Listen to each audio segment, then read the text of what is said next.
이 두 번째는 제가 이제 타이 이스타젯 돈 누가 꿀꺽했나? 이스타젯 사라진 돈 어디에? 자, 무슨 말씀이냐면은 이스타 항공사는 저가 항공사 이상직이 이제 세운 국내에 있는 항공사죠.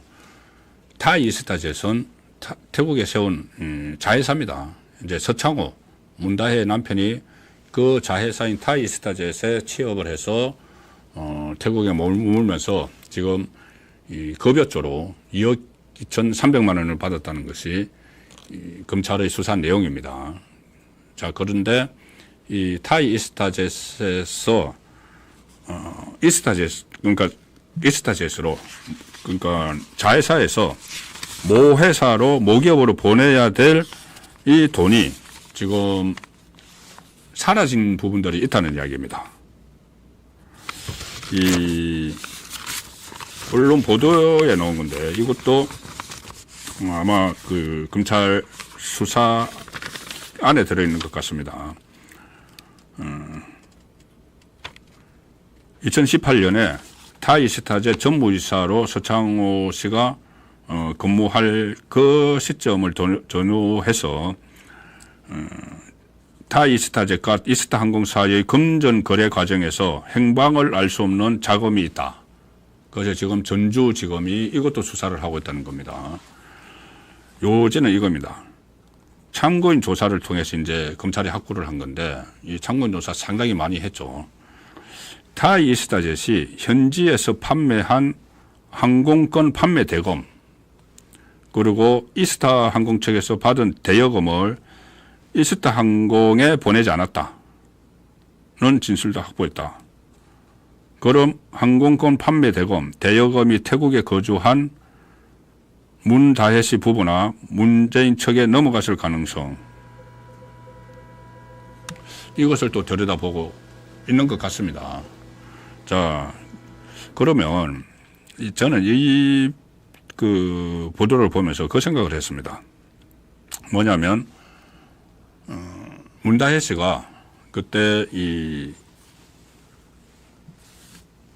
그 태국에 파견된 경호원의 통장에 돈을 수천만 원을 입금을 했다. 그런데 그것이 한국에서 인출이 돼서 어떤 부동산을 사는데 보태진 것 같다. 자, 이런 보도가 있었습니다. 그런데 그때 어떤 내용이 있었냐면은 태국에서 경호원의 통장에 입금한 돈 중에서 바트하, 태국 통화죠. 바트하가 있었다.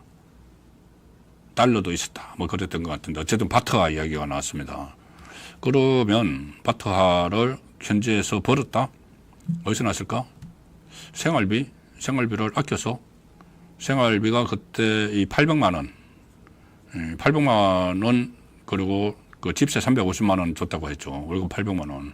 그러면 그 세 식구가 살기 빠듯했을 겁니다. 그 월급 가지고 그 자녀도 또 국제학교 아주 비싼 비용이 드는 국제학교에 보냈다고 하죠. 그래서 이게 수천만 원을 바트하로 모을 수가 없죠. 자, 그래서 그 돈은 또 과연 무슨 돈일까? 자, 이런 의심까지 가기 때문에 이게 또 다른 2억 2,300만 원 외에 또 별도의 돈 거래가 돈 흐름이 있었지 않느냐. 자, 그런 의심도 드는 겁니다. 왜 제가 이런 의심을 드냐면은 2억 2,300만 원이 이제 예를 들어 전부 다다. 이 문다혜에게 지원한 거. 그러니까 문재인에게 준 뇌물이죠. 지금 그 문재인의 뇌물을 들여다보고 있습니다. 그게 이제 문재인에게 제3자 뇌물도 아니고 직접 뇌물이 될 수 있다고. 경제 공동체가 그렇게 나온 거죠. 그 경제 공동체로 해서 직접 뇌물을 2억 2,300만 원 줬다. 자, 이것까지인데 의문이 드는 것이 2억 2,300만 원을 예를 들어서 문재인이 받았는데 그걸 이제 대가를 주는 거죠. 2억 2,300만 원 가지고 중진공 이사장, 중소기업진흥공단 이사장 자리와 바꿨다. 이렇게 되던 거죠. 그런데 나중에는 국회의원 공천도 이제 줍니다. 그러면 대가를 상당히 더 많이 준 거죠. 2억 2,300만 원 받고 만약에 그것만 받았다면은 그것뿐이 아니고 이상직이 검찰의 참고인들 조사에 의하면 처음에 중소벤처기업부 장관 자리를 요구를 했다. 장관 자리. 그런데 검증을 해보니까 2002년에 이 주가 조작으로 사법 처리를 받은 게 있어서 장관을 하면은 인사청문회를 해야 되죠. 그래서 거기에 부담이 돼서 장관 자리를 못 줬다. 그 기관장 자리를 줬다. 이렇게 되는 거죠. 자, 그러면 아니 2억 2,300만 원 뇌물 주고 장관 자리까지 요구를 했을까? 혹시 뭐 더 있는 것 아니야? 그리고 또 문재인 정부 시절에 국토교통부가 이 이스타 항공에 싱가포르 같은 데 이렇게 항공 노선을 배정을 했다. 그런 특혜도 줬다는 보도도 있습니다. 자, 그래서 2억 2,300만 원 받고 그런 걸 다 해주기에는 액수가 좀 적다. 그런 생각도 들기 때문에 이런저런 다른 데서 돈 거래, 가령 예를 들어서 이스타, 타이스타 jet에서 이스타 항공으로 본사로 보내야 될 돈이 뭐 증발했다. 뭐 이런 거, 이런 부분에 대해서 검찰이 좀 들여다보고 있다. 그렇게 일단 그까지 정도는 저희들이 이야기를 해볼 수가 있겠습니다. 더 깊은 부분에 들어가기에는 아직은 좀 조심스러운 면이 있죠. 그래서 제가 계속 뭐 합리적 의심, 추론 이렇게 말씀드리지만 구린 냄새가 사실상 너무 여기저기서 나고 있는 상황입니다. 자, 이슈 집중해보 마지막 제가 오늘 시청 포인트로 말씀드린 거 이재명의 문재인 뇌물 이슈 키우기. 자, 이게 뭐냐면은 지금 문재인이 이제 곧 이제 추석 되면은 문다혜도 소환되고 문재인도 이제 소환이 불가피하죠.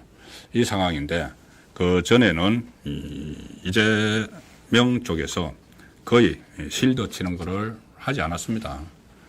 친문들만 자기들끼리 모여서 때로 기자회견하고 막 했죠.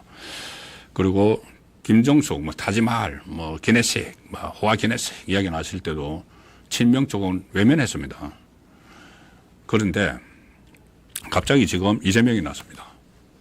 이재명이 나서서 지난 일요일에 그 한동훈 대표와 대표회담 하면서도 문재인 수사를 강압 수사다 뭐 이런 식으로 이야기를 했고 또 당내에 TF를 만들어라 해서 실제로 만들었습니다. 전직 대통령 뭐 탄압 뭐 대책위원회 이런 것을 만들어서 위원장을 본인의 핵심 척건 신복 김영진 의원을 앉혔습니다. 김영진은 과거에 7인의 그 명목적인 충성파들 김남국도 들어가 있었던 그 멤버죠. 그러니 본인의 신복을 시켜서 문재인을 실드 치는 역할을 맡겼다. 자, 왜 그랬을까? 가장 간략하게 간단하게 생각을 하면은 공동 대응. 어차피 10월 되면은 한 사람은 검찰에 소환되고 한 사람은 1심 2개가 나오니까 자, 이제 우리 벼랑 끝에 섰으니까 우리 둘이라도 손잡자. 그래서 윤석열 정부 빨리 탄핵시키자.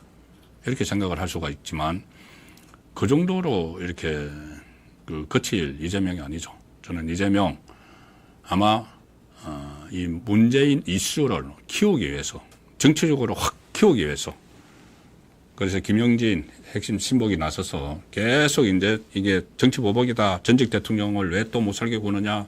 제2의 노무현 막 이런 식으로 막 이슈를 막 이슈화시키는 거죠.